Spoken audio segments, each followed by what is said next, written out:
Here's a claim that sounds made up, but isn't. Some archaeologists believe humans may have started brewing alcohol before we started farming bread wheat, not after, before, which means, depending on which theory you believe, getting drunk might be older than baking. That single idea has completely reshaped how historians think about the earliest days of civilization. So, what did getting drunk actually look like in the ancient world? Who was doing it? And why did it matter enough to help kickstart agriculture itself? By the end of this video, you'll understand exactly how deeply alcohol is woven into human history, going back further than almost anything else we consider civilized. The oldest confirmed evidence of alcoholic beverages comes from Jiahu, a Neolithic village in China, where residue found in pottery jars, dating back roughly 9,000 years, revealed a fermented mixture of rice, honey, and fruit. This wasn't an accident discovered once. Fermentation itself is a natural process, wild yeast interacting with sugar, and ancient humans across completely separate regions of the world appear to have independently figured out how to control and repeat it, and this is where that farming theory comes in. Some researchers point to sites like Göbekli Tepe in modern-day Turkey, an enormous ceremonial complex built roughly 11,000 years ago, predating agriculture as we typically define it.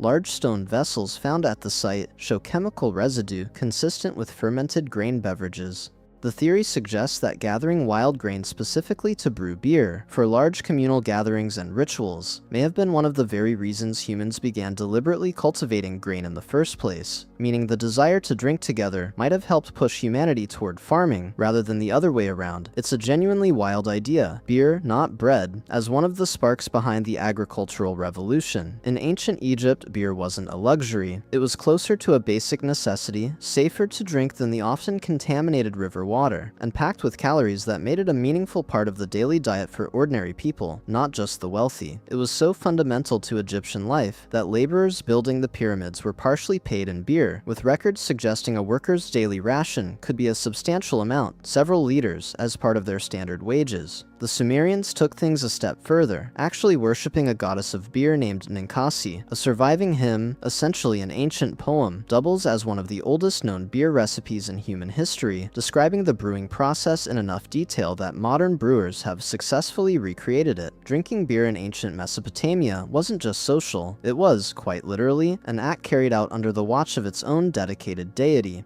Over in ancient India, the Rig Veda, one of the oldest surviving religious texts in the world, describes a ritual drink called soma, consumed during sacred ceremonies and believed to grant heightened awareness, even a connection to the divine.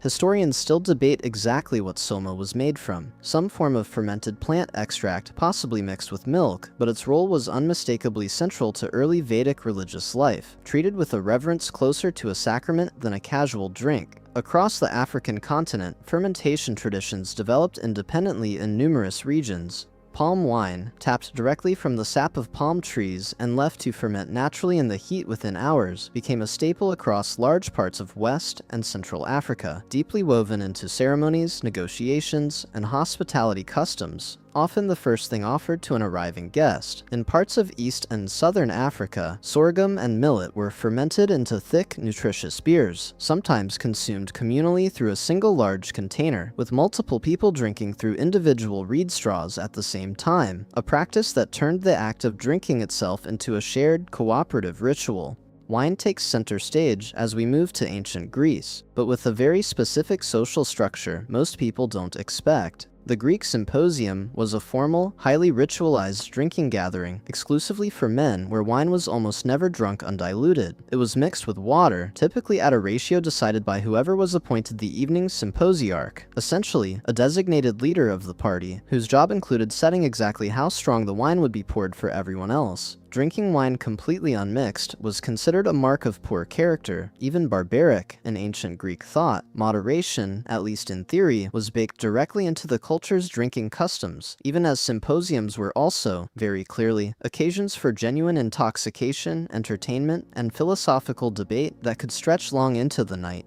Rome inherited much of this wine culture, but scaled it dramatically. Wine was consumed across every level of Roman society, though quality varied enormously, wealthy elites drinking carefully aged vintages, while poorer citizens and soldiers often drank a much cheaper, sourer wine, sometimes cut with vinegar, just to make it palatable.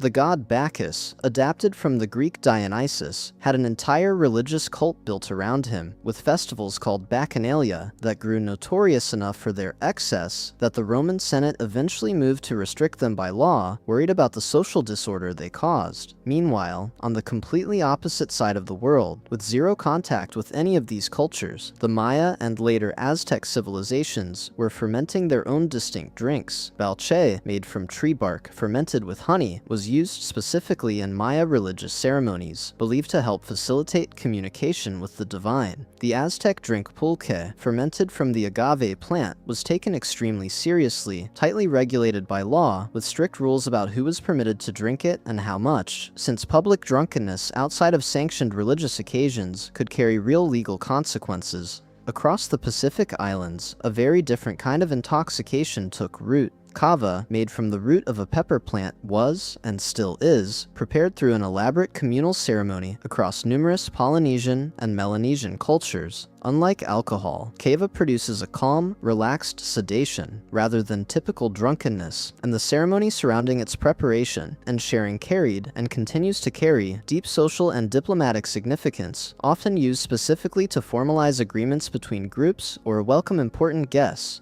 In ancient Japan, sake, brewed from fermented rice, held religious weight from its earliest recorded use, closely tied to Shinto ritual and offered directly to the gods before ever being consumed by people. Early production methods were remarkably labor-intensive, in some documented historical accounts involving rice chewed and spat into a communal vessel where enzymes in human saliva helped break down the starches necessary to trigger fermentation, a method that sounds shocking today, but reflects a genuine, functional understanding of the chemistry involved, long before anyone could explain it scientifically. Up in Scandinavia, mead, fermented honey, and water held deep cultural and even mythological weight in Norse tradition. Old Norse poetry describes a legendary mead of poetry, said to grant the gift of eloquence and wisdom to anyone who drank it, a myth significant enough that it shaped how Norse culture viewed drinking itself, not purely as indulgence, but as something capable of unlocking genuine insight and storytelling ability. But across nearly every one of these civilizations, one pattern shows up again and again: rules. Ancient Chinese texts from multiple dynasties describe specific laws and social codes governing acceptable drinking behavior, with excessive drunkenness, particularly among officials, treated as a serious moral and sometimes legal failing. Babylonian law under Hammurabi included specific regulations targeting tavern owners, holding them legally responsible for certain kinds of misconduct occurring on their premises. Getting drunk, in other words, was almost never treated as a purely private act. Across wildly different civilizations with no contact with each other, ancient societies consistently understood alcohol as something powerful enough to require rules, rituals, gods, and social structure built specifically around it. By the medieval period, alcohol had become so central to daily survival that it shifted from ritual into pure necessity. In much of medieval Europe, ale was often safer to drink than untreated water, and it was consumed throughout the day by nearly everyone, including children, typically in a much weaker, lower alcohol form than what we'd recognize as beer today. Monasteries became some of the era's most sophisticated brewers, refining recipes and techniques that, in several documented cases, are still used as the foundation for beer styles brewed today. Later, the development of distillation, refined and spread significantly through the Islamic Golden Age before making its way into medieval Europe, allowed humans to concentrate alcohol far beyond what fermentation alone could achieve, eventually giving rise to spirits, and an entirely new chapter in humanity's long relationship with intoxication that's still being written today. And yes, ancient people even had hangover remedies.